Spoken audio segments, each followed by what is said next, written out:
This is BBC News. I'm Clive Myrie. The headlines at 9. A deal on press regulation by the Conservatives, Labour and the Liberal Democrats. David Cameron says it guarantees a free press. It supports our great traditions of investigative journalism and free speech. It protects the rights of the vulnerable and the innocent. Victims of press intrusion told the Leveson inquiry it was time to get tough with the press. So, will the watchdog work? If that is what is eventually put in place, then I think Lord Justice Leveson's inquiry will have been well worthwhile. We'll have the very latest on press regulation from Westminster. The other main stories here on the BBC News at 9. Anger in Cyprus over plans for a tax on savings. Banks are shut until Thursday amid fears over deposits. 10 years on from the fall of Saddam Hussein, we have a special report from Ben Brown in Baghdad on how Iraq is faring. You'll be very good with animals. Hello, little pussy. And Frank Thornton, who starred as Captain Peacock in Are You Being Served, dies at the age of 92.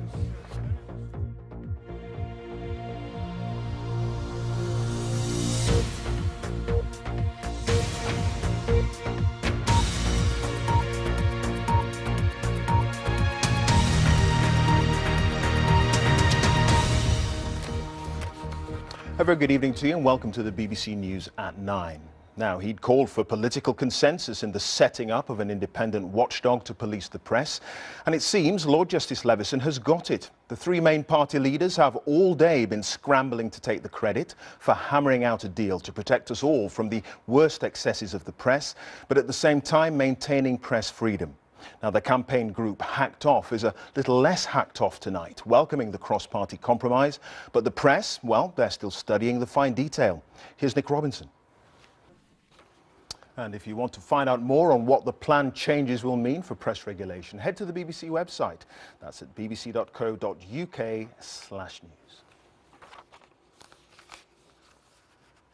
Moving on now, Cypriots are settling down to at least 4 days of bank holidays this week. They're not saints' days or being held to mark religious festivals. No, the banks will be shut to stop people taking all their money out. European finance ministers tonight have softened the blow a little for savers, afraid of losing up to 10% of their bank deposits in a bailout deal. In the last few minutes, it's been confirmed that those with less than €100,000 will be protected. That's if Cypriot MPs vote tomorrow to approve the package. Our Europe editor, Grant Hewitt, has the details. Douglas, it's good to see you. Douglas Rediker from the Peterson Institute for International Economics. Thanks very much indeed for joining us. Thank you. Thank you. Now, it is exactly 18 minutes past 9. The headlines here on BBC News. And politicians from all the main parties claim the credit for a deal on a new system of regulating the press.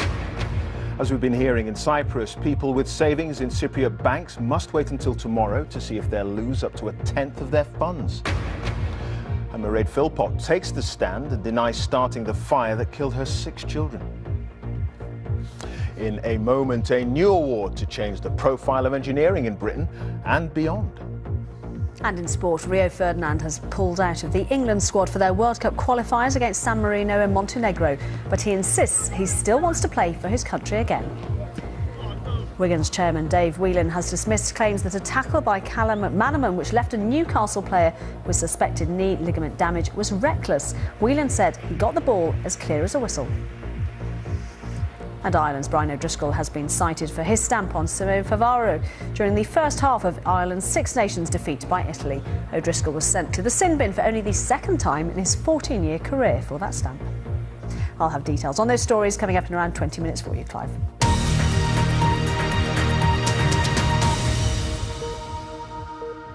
Now, a woman accused of killing her 6 children in a house fire has told a jury she would never have put them at risk. Mairead Philpott is on trial for manslaughter alongside her husband Mick and a third defendant. All 3 denied the charges. Our correspondent Jeremy Cook has the details. Jeremy Cook reporting for us there. It's 21 minutes past 9. Now let's have a look at some of the other stories making the news this evening. And a man who worked for the artist David Hockney has died after being taken to hospital from the painter's house in East Yorkshire. Dominic Elliott, who was 23, died in the early hours of the morning. Police say there were no signs of violence. A post-mortem examination will take place tomorrow.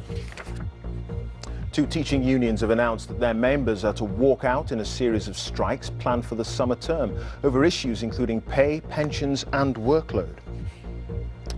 Now, news of a shot in the arm for Britain's aerospace industry. It's to receive a £2 billion investment, securing the future of 115,000 jobs across the country. The money, £1 billion from the government and £1 billion from industry, will fund a new aerospace technology institute, which will aim to develop the next generation of quieter, more energy-efficient aircraft.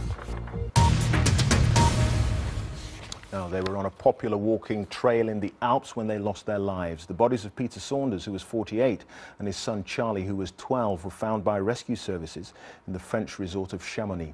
Police said they'd been exploring a dangerous, deep and snowy trail when they fell. Sangeeta Maiska has the details.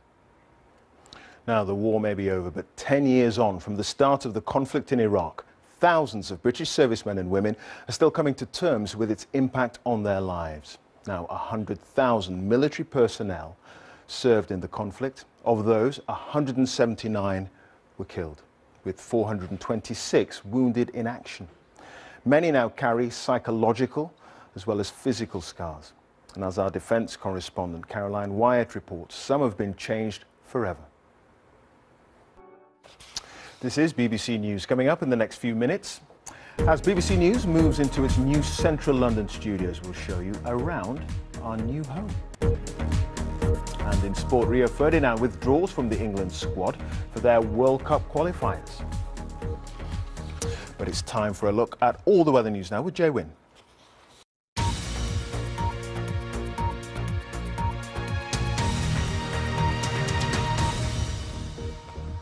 Hello, welcome back to the BBC News at 9. I'm Clive Myrie. The headlines. And David Cameron says the new press regulator will be tough and independent, yet guarantee a free press. It's a result of a cross-party deal, including a royal charter that can't be changed without Parliament's agreement. This system will ensure upfront apologies, £1 million fines, a self-regulatory body with independence of appointments and funding. Eurogroup finance ministers say savers in Cyprus with less than €100,000 should be protected from a new bailout tax. The plan to impose a levy of up to 10% has provoked widespread public anger. A woman accused of killing her 6 children in a house fire has told the jury she would never have put them at risk. Mairead Philpott, her husband Mick and a third defendant deny manslaughter. Tributes are being paid to a British father and his son who died in a walking accident in the Alps. The bodies of Peter Saunders and 12-year-old Charlie were found in the French resort of Chamonix. And coming up after the sport, we'll hear what a former tabloid editor has to say about how politicians want to regulate the press.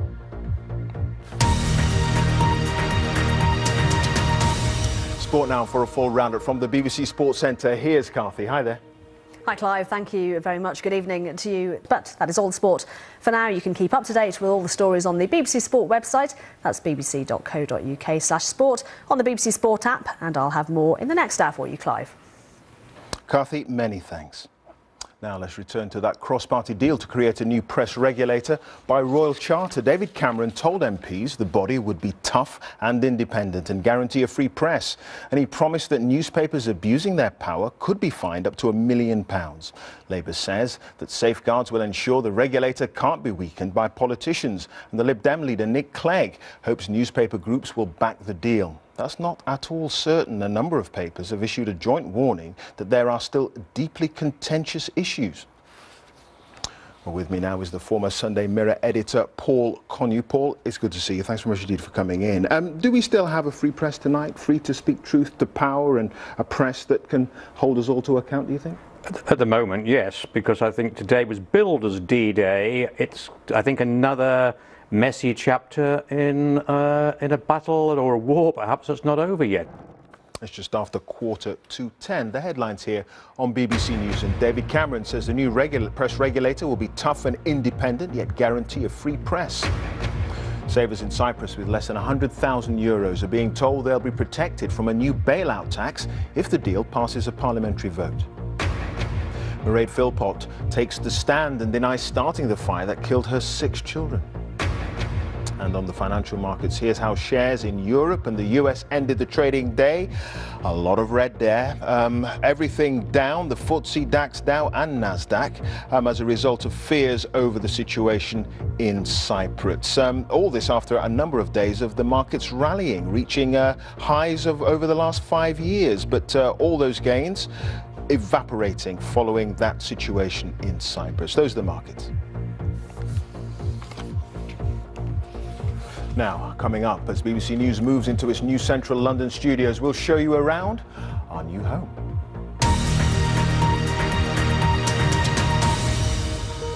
He brought laughter to millions as Captain Peacock in Are You Being Served, and spent almost his whole adult life starring on stage and screen. The actor Frank Thornton has died peacefully in his sleep at the age of 92. Lisa Mzimba looks back at his life. Now, BBC News has moved into a new home at Broadcasting House in central London after more than 40 years of news coming from West London and Television Centre. We've made a little bit of television history today with the first BBC One News Bulletin broadcast from what's now the biggest and most high-tech newsroom in Europe. Nick Hyam reports. In the Commons, Mr MacLeod has said that the London busman's pay claim... BBC News 1950s style. No auto cue, hand-drawn maps and graphics, a black and white business that relied on laboriously processed news film. Then, around 1980, the switch from film to video, a revolution. And the fighting after it was, if anything, fiercer than it was before. Everything changed in the early 80s with the arrival of the handheld electronic camera. And the marvellous thing about that was you didn't know how to process it, you could edit it in the field. So people like myself, we had this wonderful sense of freedom. We could be thousands of miles from this sort of editorial hub that you see here, and we had to be trusted. There was a second revolution too. Originally, news film shot abroad had to be packed up and sent unprocessed by plane, arriving a day or more late. Satellites changed all that. But today, even satellite trucks like this could be replaced by the internet, broadband and smartphones. We've got sandbags against the doors. This live interview last year was broadcast using just an iPhone. Now the studios too are at the cutting edge, largely automated and computer-driven. For the first time, we are broadcasting in true high definition, and we've got shiny new studios that are bright, they are airy. For the first time in a long time, we've gone back to having a real newsroom backdrop. That newsroom is Europe's largest. Impressive, certainly. It reminds me of a sort of battery hen factory with electronic add-ons, but I'm sure it's going to produce some wonderful news. What matters is the people, really, but not the machinery. Nick Hyam reporting there. Well, it's nearly time for the BBC News at 10 with Hugh Edwards. But just a reminder that at 10:30 we'll be telling you which stories are making the front pages of tomorrow's papers. And a few of them are already in. The Express leads with a health story, a new report that promises a longer life if you make lifestyle changes, and a story there about the snow today. And the Telegraph leads with a pre-budget announcement. It says more than 2 million families will be able to claim up to £1,200 to subsidise childcare. Well, we'll be discussing the stories behind all the headlines with the broadcaster and journalist Daisy McAndrew and Kieran Stacey from the Financial Times. So join me for the papers at 10:30 here on BBC News. Now, though, it's time for all the weather news with Jay Wynn.